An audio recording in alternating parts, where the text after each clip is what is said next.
Hello. Welcome to the Raven Report, SciTech High School's official school podcast. I am your host, Collin Kerouac, and today we have a very special guest with us, Mr. Matt Abbott. Welcome. He's the superintendent of the school. Before we dive into the big questions about our school network's future, let's get to know Mr. Abbott a little bit better. So, Mr. Abbott, what inspired you to become an educator in the first place? It was interesting. Growing up, I always did a lot of summer camps. And so my summer job every summer was working at our local community center and doing summer camps. And so I had a lot of time to just spend time with kids. We did everything under the sun. And at that point, I decided that I might want to become a teacher. But then when it was time to go to college, my dad actually talked me out of it. He said, no, maybe you need to start your own business, or maybe you could join the family business, because my dad has a small business. I grew up in the Southwest Houston area. And so I got a business degree, and then I got a public policy degree thinking I wanted to work in politics and go to Washington, D.C. And I actually had a friend of mine that when I was finishing grad school was working in Lehman High School in Hayes, CISD, and invited me to come and observe his math classes because I was in between jobs. And I went and observed his classes, and I noticed the vast discrepancy between high-level math classes and very remedial math classes. And at the end of the day, he was like, hey, I had a secret agenda in getting you here today. I knew you always wanted to be a teacher, but you got talked out of it. You should go back and get your teaching certification so that you and I could come and tackle this together, because it's ridiculous that this many of our kids at Lehman High School would not have the preparation or the access so that they'd have a shot at college like you and I did. And that changed my life forever. And I actually went back and got my teaching certificate, and I've got my leadership certificate, my superintendent's license, and I'm about to finish my PhD. And so that conversation with Mr. Josh Godwin changed my life. Well, congratulations on getting your PhD soon. I'm glad for you. I'm happy for you. Tell me a little bit more about how you were involved with your summer camps. What were your roles or whatever? Yeah, so my summer camps, so the way it started is I needed a part-time job, and I was in high school, and it was close enough to walk to from my house, so that was important as well. And I had always helped out with coaching youth sports leagues. So I'm 10 years older than my youngest brother, so I'm one of 5 kids. And my youngest brother, the first time he went out to play soccer, they didn't have a coach, but I wasn't old enough to coach. And so I actually had a parent be the coach, but I was actually running everything. And because of that, I got the experience of working with that young group of people that I knew that when it was time to get a job for the summer, thought it'd be really cool to do coaching or summer camps or things.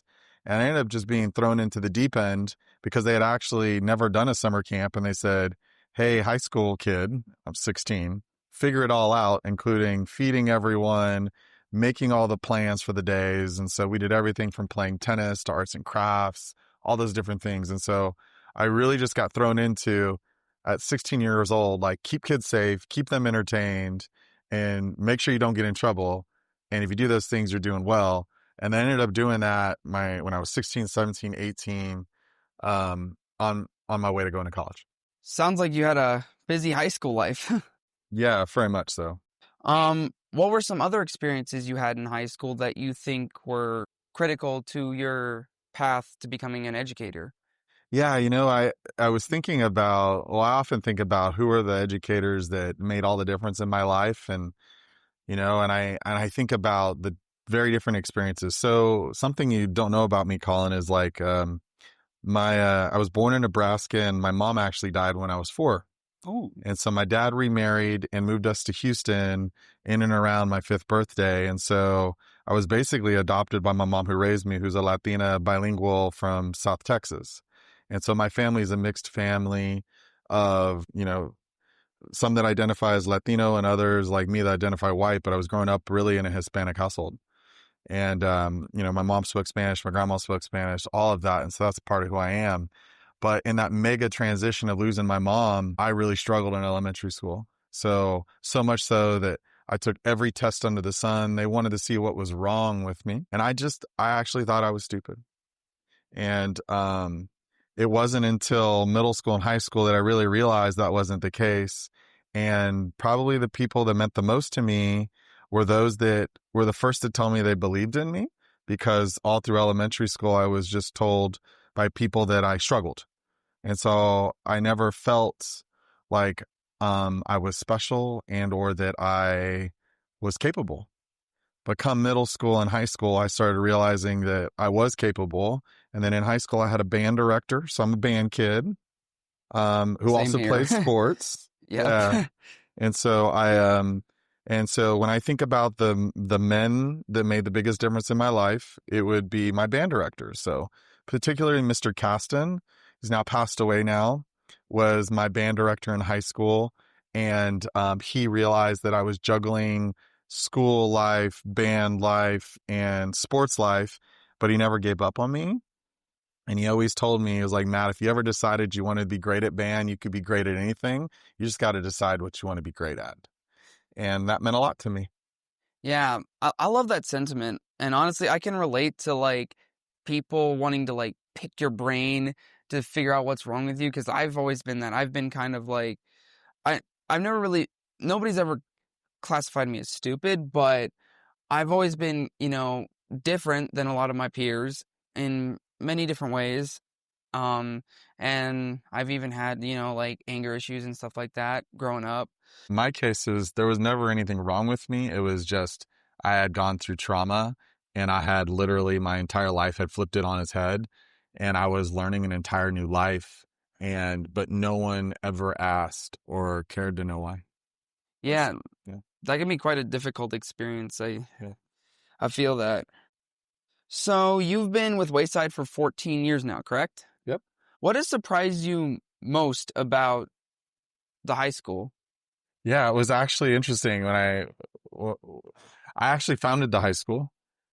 And so in 2011, I was hired by the school board to transition from one small elementary campus of a couple hundred kids to a network of schools to make 3 elementaries, a middle school, and a high school.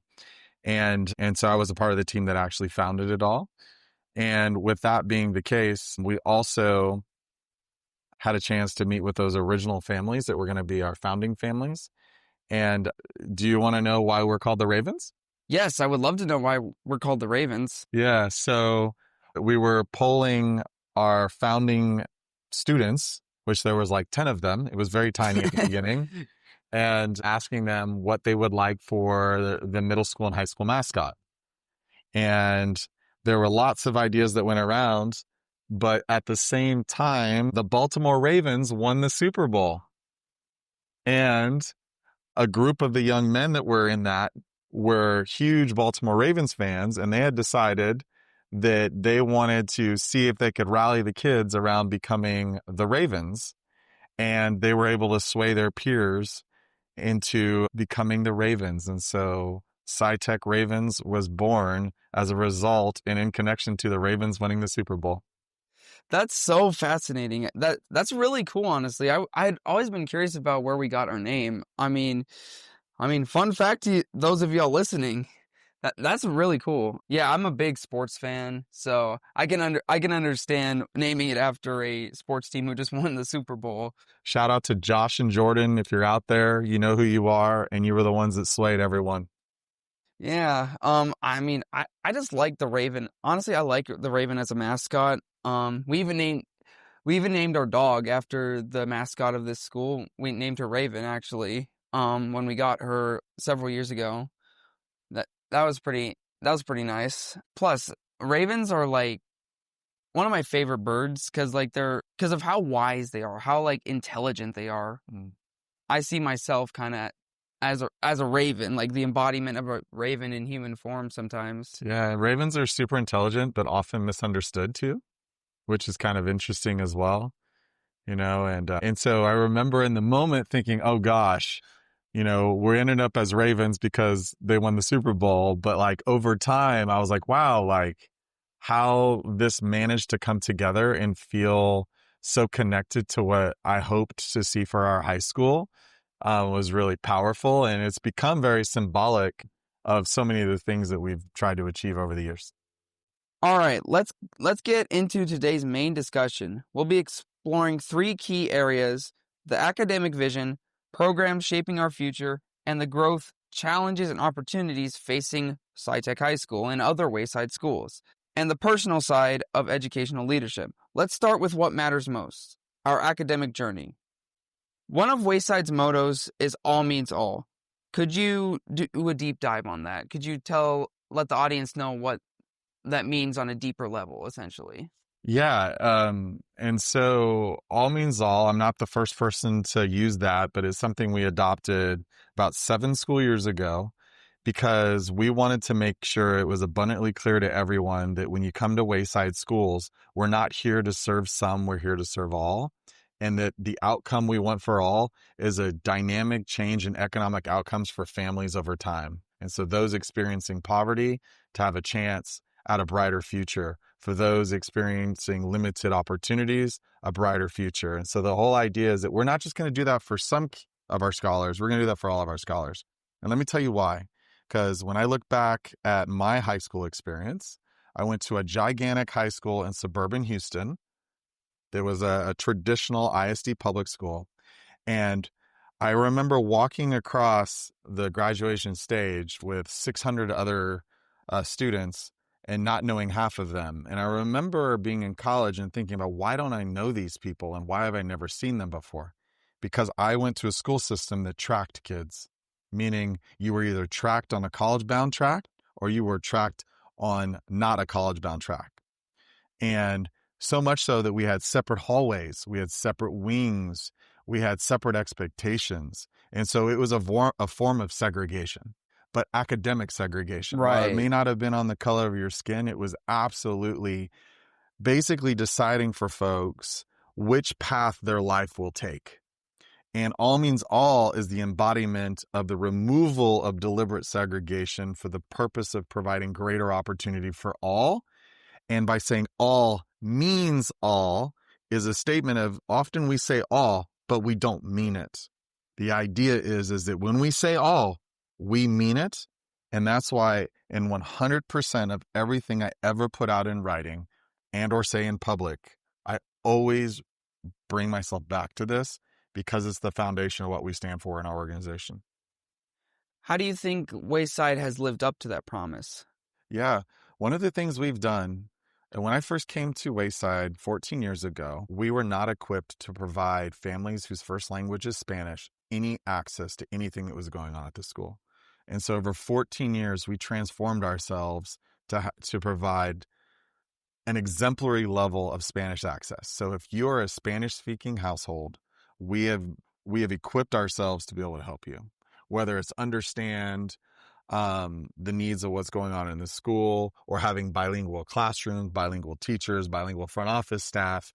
That is one of my proudest examples. We're also a place where scholars that require special services to be successful in school also have access to those services, to a point where we actually have a really strong reputation in the community. So all means all means access, availability, opportunity. And I feel like those are 2 examples of things I am most proud of and that I think we're known for. So do you think Wayside is unique in those ways? Or do you think a lot of other schools are like that as well? Yeah, it's interesting. I think the intentionality makes us unique. And so when you think about other schools say, yeah, we do some bilingual stuff. And yeah, we make sure our scholars that need special support get their, legally mandated things. But like we're intentional in it. Like literally we would have meetings and said, how do we make sure that every single front office is equipped to talk to every single family that comes through the door? And how are we trained for that? And so I think our intentionality is truly unique. And then I think also our commitment to not creating channels for some scholars and channels for other scholars is also unique, because the larger you get in scale, particularly at the high school level, the more tracking that happens. But by staying, more moderately sized, we just sort of have one track, and our one track is a college preparatory track. And while there's differentiation in there, no one has identified to not have a shot at college. Other school systems may actually intentionally or unintentionally identify specific scholars to not have those opportunities. That's something that we have actually deliberately created all the tracks necessary or all the systems necessary to make sure that that's not the case here. I think that's actually unique and that we're actually doing what other people may just say they're doing. Speaking of academic stuff, we've recently switched from IB to dual credit. Are there plans to expand that?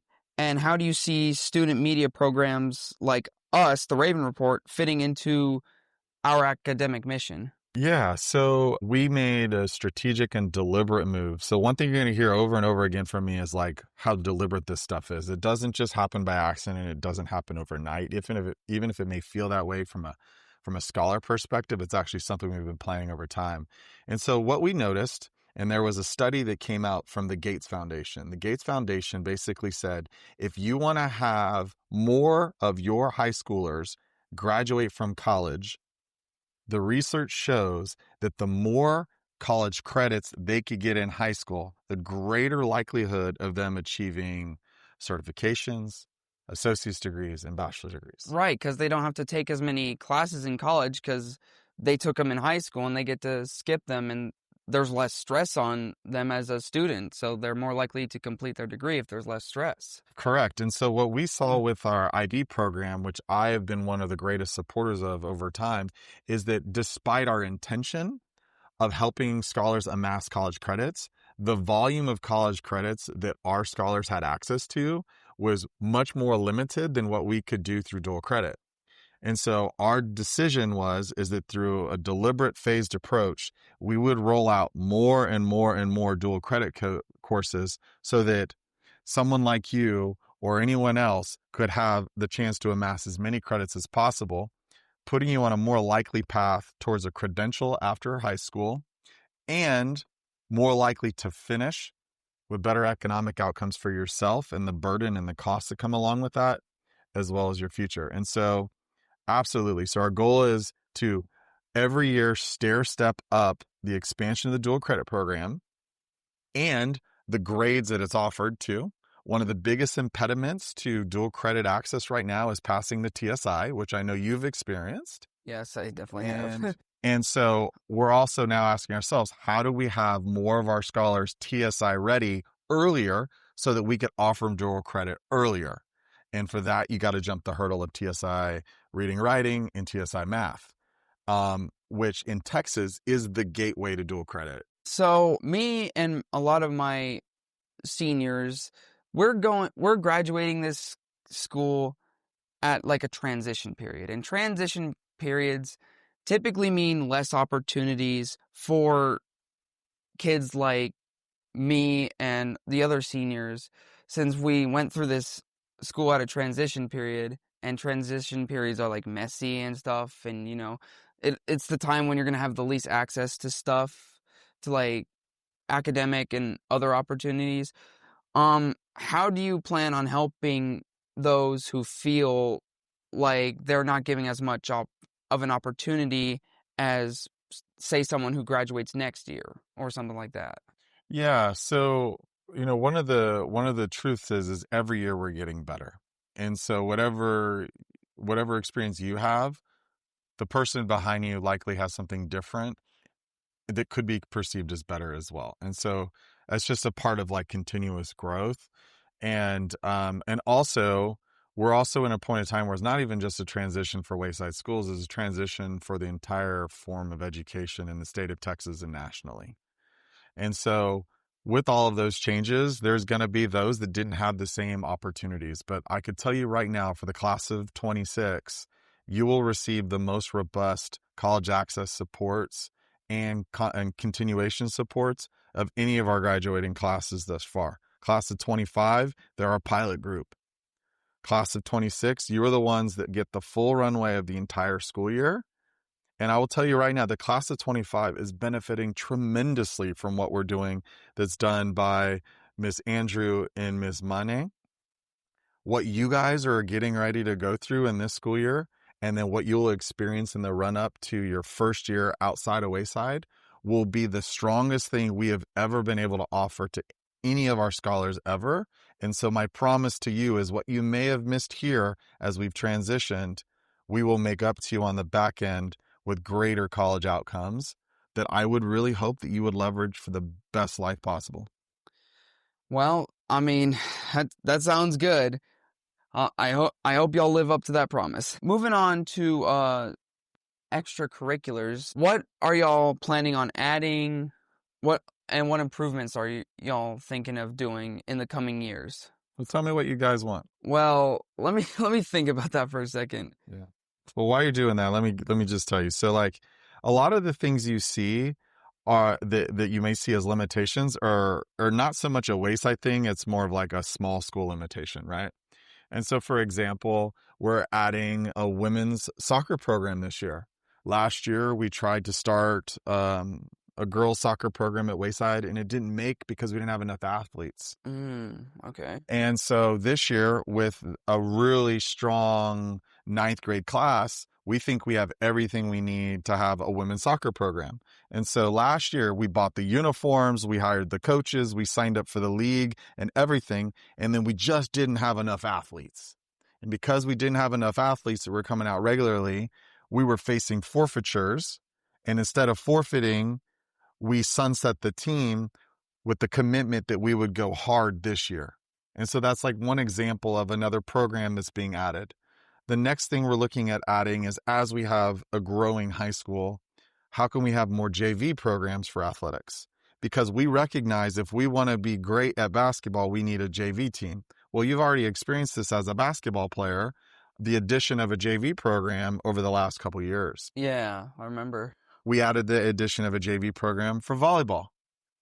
We're now evaluating the addition of JV programming for boys, men's soccer.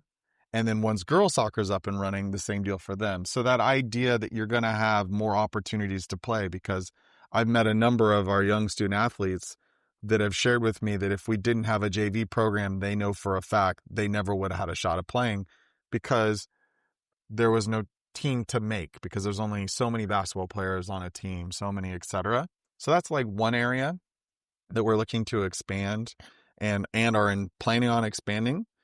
As an example of one area. Okay. I just thought of a couple of ones.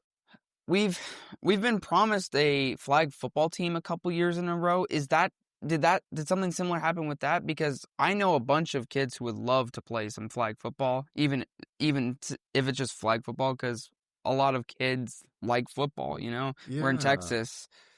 Yeah, that's a really good question. And so, having been here 14 years, I have really, really good perspective on this. So, approximately 6 or 7 years ago, we had a high school flag football team for one season. I remember that. I was on that team, and there wasn't enough athletes. Yeah, and so we had a flag football team, and that was at a point in time where all of our athletic programs were they were in their infancy, meaning that year to year we were just trying to keep the teams afloat. Well, 4 years ago, we decided that Wayside Schools was going to give athletics the attention it deserves because our scholars had told us it was important to them. And so at that point, we had a part-time athletic director who started formalizing things. And when we had that conversation, I remember it to this day saying, we're not starting sports, we're starting programs. A sport is a one-off. A program will be here longer than any of us. And so whenever we choose to add a sport, we're adding it as a program. And if we can't add it as a program, we're not going to do it. So flag football. We have not been able to start a flag football team because we have not been able to identify consistent, stable coaching and a consistent, stable group of male and or female athletes to sustain a team, because it's competing with cross country and volleyball. So as a small 230 student high school, once you have JV and varsity volleyball, cross country, and flag all rolling at the same time, there actually are not enough athletes to sustain 3 programs at the same time currently. Right. As we scale, I would argue there might be an opportunity to bring it on as we have more athletes. Yeah, because I've noticed that this school has been growing a little bit over the years. So yeah, that makes a lot more sense. Thanks for clearing that up. Yeah, sure. I also want to name, like, I'm a band guy who also played college athletics. Right. So like when it's all and that was a teacher. And so like for me, I understand that high school is so much more than just classwork, and we've been very deliberate, but like when it's all said and done, I love opportunities for you all, right? And so while we can't afford to do everything under the sun, there's very rarely an opportunity that I'll see, like, to do something special with athletics or do something special in art and go, compete at Vase or whatever it may be, or science fair. We've gone hard on science fair, and we had state finalists for the first time ever in the last couple of years. Those were things that were brought to me as like dreams that we turned into reality because they're programs. They're not a one-off. So science fair is not a one-off. We're going to do that, and we're going to go hard, and we're going to compete, and it's of great value to us. And so, but we have enough scholars that are participating in it. It's sustainable. We have the right mentorship. So like those are the things that go into those decisions. Yeah. You told me you were a band guy. And I've always I was so disappointed when we lost our band teacher. Yeah. During my freshman year, because I'm a band kid too. I liked playing Yeah. playing instruments as well, and now my clarinet sits in the corner of my room collecting dust for the most part. Do you think there's any way we could get a band program back anytime soon for possibly other kids who like to play instruments? Or... Yeah. Let me answer this question this way. So I'm a band person. I went to a high school that had 3,500 kids in Southwest Houston. We had 300 kids in band. We competed. We did all the things. Like, band was a competitive sport at my school, more or less, right? And Texas band is built around that model. And so what we've experienced at Wayside, because of our scale and size, which is not so different from like a small rural school district, is that we're able to attract a young and aspiring band teacher who spends a little bit of time here, but leaves for the big program. And because of that, it was a revolving door of short stint band leaders, so we could never build momentum. So I was a band kid. You start in 6th grade, you go to 12th grade. You need to have a band director for your 3 years of middle school and your 4 years of high school. And every time that band director changes, it's a reset of the entire program. Yeah. And so we were experiencing reset after reset after reset, and we found ourselves spinning wheels, and our interest in music went down because you guys all realized that it wasn't sustainable. And you may not have known it in your head, but you knew it in your schedule changes. Yep. And so when it came down to scheduling, we'd have 40 kids in band, and the next time we had 30 kids in band, and then we had 20 kids in band, and then we had 10 kids in band. And it was because we couldn't sustain a program. So I'm going to keep going back to like, we try to build programs that are sustainable. And so right now I could tell you that when I'm looking at our next 5 years, that I do not see a band program, but I can tell you the thing that's coming that's really exciting. So we have been building deliberately over the last 5 years a theater program. It started with elementary, with 3rd, 4th, and 5th graders that are now 6th, 7th, and 8th graders. And our first group of theater kids will be coming into the high school next year. Yeah. And so then the idea is because we've now built a program and we've built a pipeline, how do we do everything in our power to bring theater as additional elective to the high school? Because we have a pipeline of kids that are going to select that on their schedules.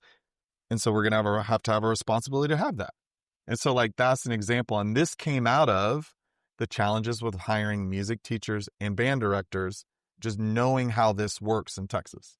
Right. Yeah. I mean, I noticed we tried to do theater a couple of years ago with forget her name. I think it was Miss Waddell. Yeah. I'm honestly wasn't the best actor, but I kind of enjoyed it. Yeah, so I mean, I think that's great news to hear that there is going to be probably going to be another elective for a pipeline of kids who grew up with that atmosphere. I'm glad to hear that.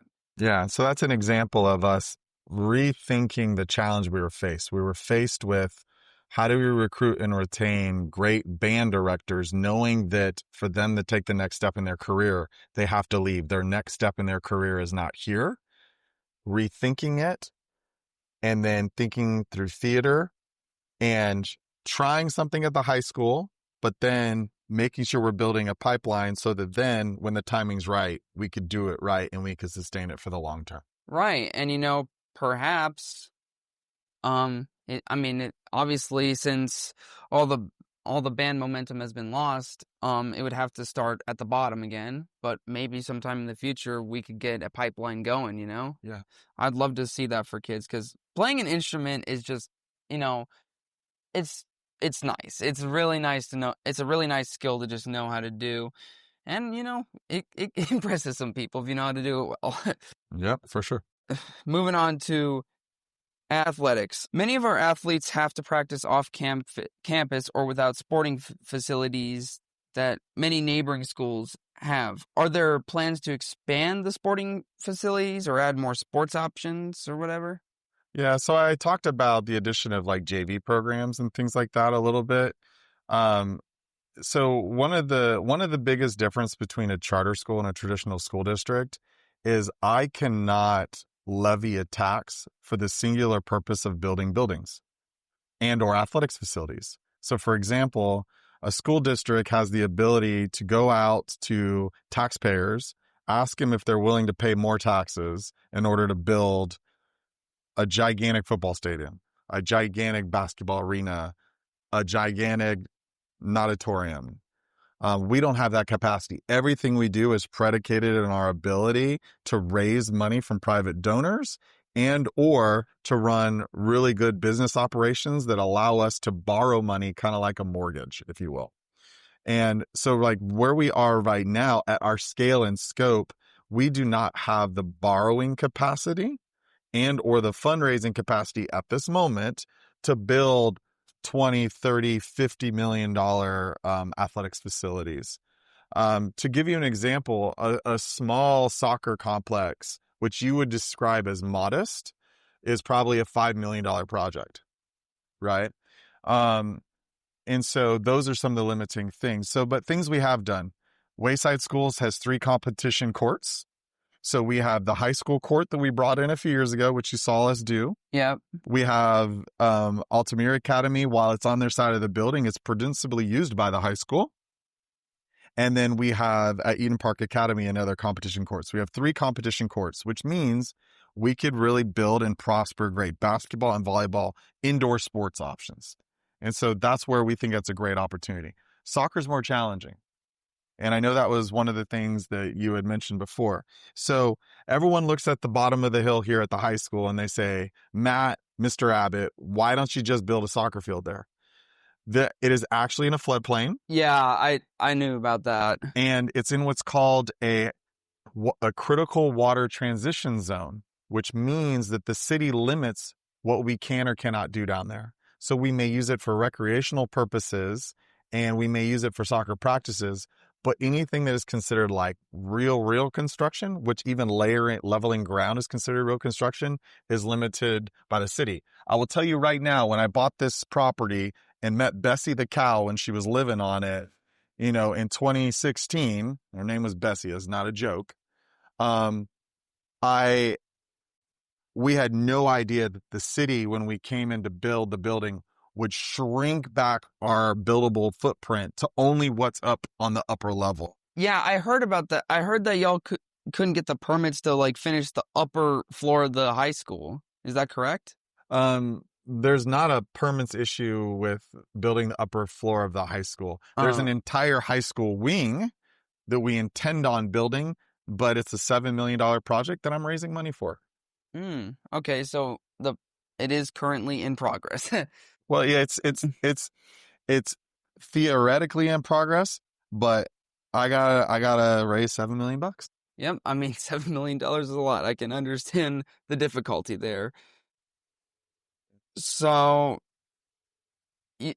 I'm guessing you think one of the biggest challenges for Wayside is probably I don't financial even think that's stuff. a Wayside thing. I think that's all public schools in the state of Texas. Like, we just got out of this legislative session thinking that there'd be some great financial supports for public schools, both charter and ISD alike, because we were both supposed to benefit. And while we got some benefits, nothing that was like truly material that provided me with more money to invest in the types of things you're talking about. There was more money that was directly invested into teachers, which was absolutely necessary, but only specific teachers. The legislature decided, we're focusing on these specific teachers to get that additional money. And I actually have no control over that. It's a straight pass through to the teachers. But as far as like additional money to like add a new program, build a new building or things like that, like it just didn't happen. And so we're sort of at a point of reckoning where we've been through a period of like doing more with less for a long, long time. And while Wayside may feel like we're having our own unique challenges with like not being able to offer everything all the time, it's actually something we're experiencing statewide. But I will promise you this, in that we are doing everything we can every single day to invest every dollar we can into making this place as great as possible. Because my kids go to Wayside Schools. I have a second grader and a fourth grader who will someday be seniors. And I will tell you right now, I will never, ever stop working as hard as I can to make sure that all kids, including mine, have the greatest opportunity possible. Yeah, and I've actually noticed that it's paid off a little bit because, we're sitting here in a nice library, which we hadn't really had a formal one for a while. I noticed the food was a little better. I've noticed some improvements, definitely. Yeah.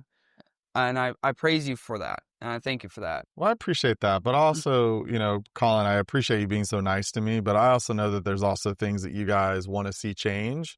I listened to the student council interviews in and around the hot topic of communication. Oh yeah, that's the one that my parents are frustrated at, and I'm assuming other parents are frustrated with, and the students are frustrated with, and the teachers are frustrated with. I've heard everybody complain about it. And I'll tell you right now that I have heard that, and we are actively working on that in the same way that I've discussed the other types of things that we've worked on. And while you might not see like a flip of the switch, it's absolutely happening. And hearing those things are really powerful and important to me because, my wife and I are parents too. And there's times when, even as superintendent, I don't know something. And that's crazy. But that is also something we're trying to do a better and better job of. But like, I just want to say, like, one, like, we know we could do better. Two, we know what we're doing well, and we know where we got to improve. But having that feedback from you all is really helpful too.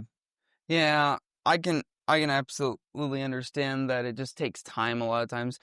I'm sure I will even say this about myself. I get impatient with seeing change, whether it's at school or in politics or wherever. But all these things, like you said, they take time, and we need to be more patient about it. We need to be more patient with different administrations, and I think I get that, but my push for you is so one of the things I pride myself on is the sense of urgency with which we operate at Wayside. And I know that may not always be felt at the student level, but or at the scholar level, but if you were to like sit in my weekly meeting where we're literally looking at problem solutions and things, we operate with urgency. And sometimes we actually need to slow down so that we don't like rock the boat too much, is one of the things.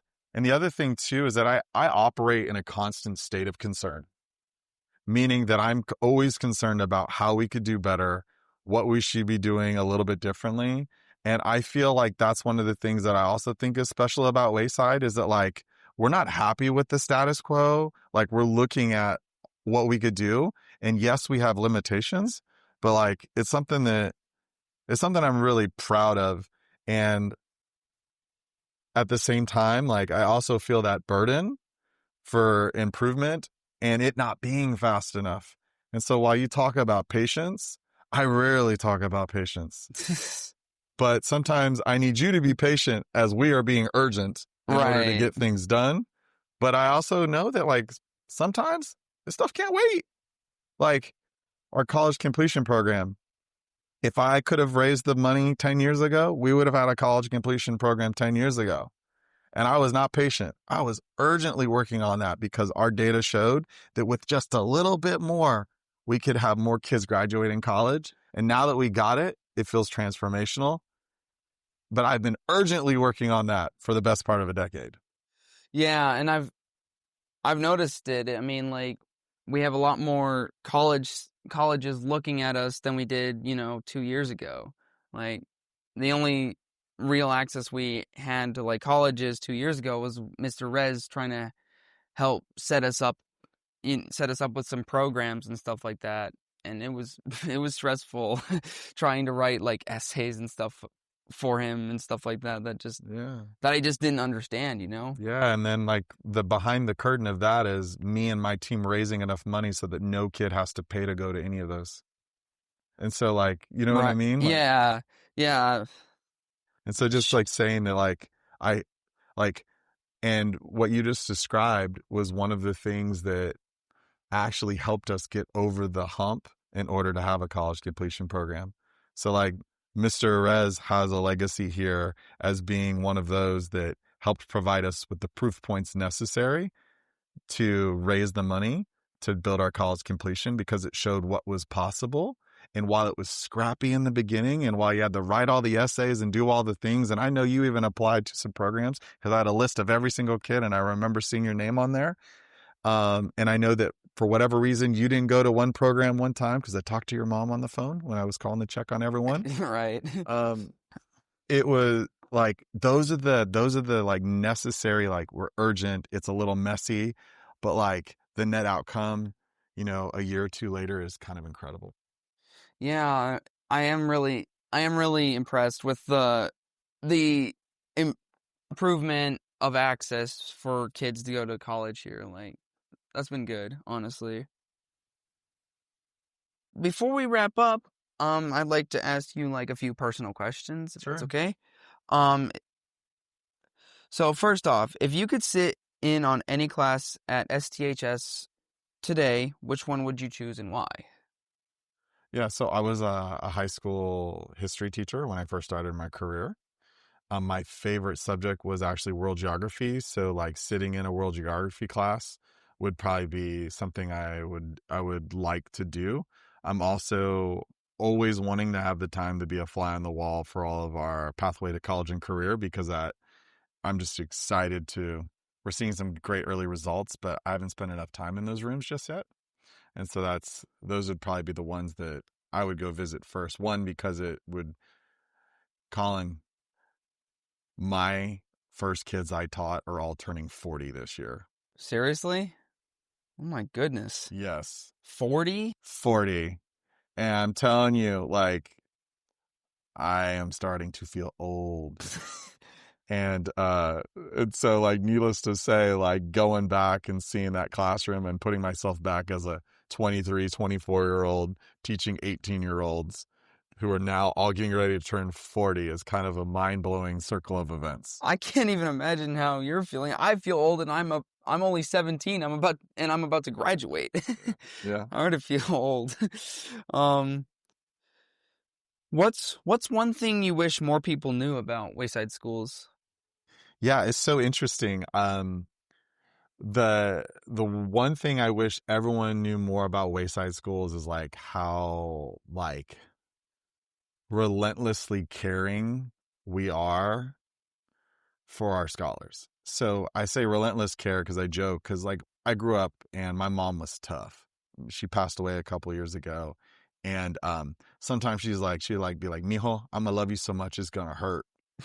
and I'd be like, "I know, Mom." And so that's in me. And so when I talk about care, like, care looks different for different people. And I think that I wish more people knew how much we care and how much thought went into some of the moves we make, like making sure that kids that don't have food for the weekend go home with bags of food, making sure we have winter coats in the wintertime, making sure that if someone is going through a mental crisis, they're plugged in with resources. If a kid can't afford an athletic physical, we're going to get one for them. If a kid wants to go and experience an amazing trip to Washington, D.C. to be a part of a leadership forum and they can't afford it, we're going to find a way. And that we're just going to be like relentless in our pursuit of care.